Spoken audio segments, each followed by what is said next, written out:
পক্ষে লক্ষ লক্ষ জনগণ, মুসলমানরা, ধর্মপ্রাণ মুসলিম ভাইয়েরা কিন্তু ফিলিস্তিনের পাশে দাঁড়িয়েছে মার্চ ফর গাজা এই মহাসমাবেশে, এই প্রতিবাদ সমাবেশে।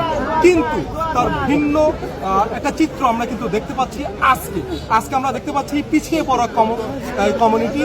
এই কমিউনিটিটা কিন্তু আজকে ঢাকা শহরে, ঢাকার রাজপথে কিন্তু ফিলিস্তিনির পক্ষে তারা কিন্তু রাজপথে নেমেছে, ইসরায়েলের বিরুদ্ধে তারা কিন্তু মিছিল করছে, নারায়ে তাকবীর, ধ্বনিতে কিন্তু পুরা ঢাকা শহর কাঁপিয়ে দিচ্ছে এই কমিউনিটি। এই কমিউনিটির প্রধান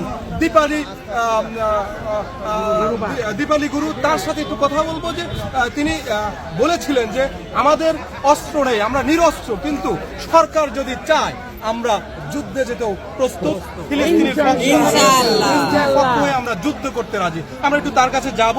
দীপালি, আপনি একটু বলবেন যে আপনি বলেছিলেন এই যে উদারতা, বংশালে আগুন লেগে পুড়ে গিয়েছিল, তখনও আপনারা দাঁড়িয়েছিলেন, আপনি ছিলেন।